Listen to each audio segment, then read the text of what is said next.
ရိတ်ခါရေးရှာပြီးတဲ့နောက်မှာတော့လင်းနဲ့ကြက်မော့တို့ဟာဦးလေးခင်ရဲ့အိမ်ကိုအမြဲဆုံးပြန်ရောက်လာခဲ့တာပါလင်းကဦးလေးကြီးစိတ်အေးသွားအောင်သူနဲ့တူပါလာသူဟာလည်းလုံခြုံရေးတပ်ဖွဲ့ကကြက်မော့ဖြစ်ကြောင်းရှင်းပြခဲ့ပါတယ်ကြက်မော့ကလည်းဦးလေးကျွန်တော်ကလုံခြုံရေးတပ်ဖွဲ့ကပါဒါကြောင့်စိတ်ချလက်ချနေလို့ရပါတယ်လို့အပိစကပြောခဲ့ပါတယ်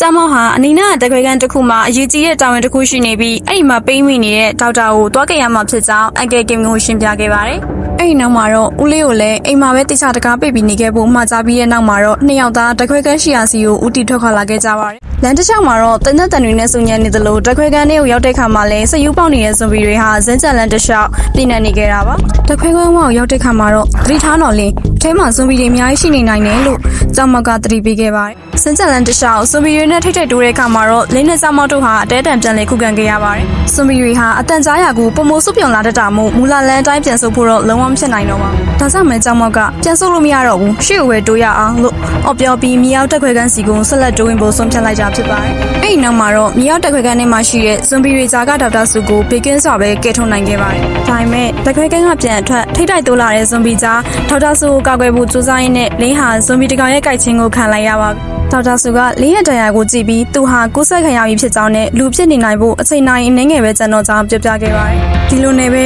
လူသားမျိုးနွယ်ရဲ့နောက်ဆုံးမျှော်လင့်ချက်ဖြစ်တဲ့ဒေါက်တာစုကိုကယ်တင်ခဲ့ပြီးလင်းကတော့ဇွန်ဘီကြိုက်ခံလိုက်ရပါပြီ။အကြိုက်ခံလိုက်ရပြီဖြစ်တဲ့လင်းရရောဘာတွေဆက်ဖြစ်သွားအောင်မလဲ။ဆိုတာကိုတော့နောက်လာမယ့်အပိုင်းလေးမှာဇက်ရှိမြင့်မြင့်နဲ့ဆက်လက်လိုက်ပါကြည့်ရှုစောင့်မျှော်ပြီးဖို့တိုက်တွန်းလိုက်ရပါတယ်ရှင်။အဆုံးထိကြည့်ပြီးတဲ့တယောက်စီစီကိုလည်းနှွေးရကျေးဇူးအများကြီးတင်ပါတယ်နော်။နှွေးရ channel လေးကိုလည်း subscribe လုပ်ပေးဖို့မမေ့ခဲ့နဲ့ဦးနော်။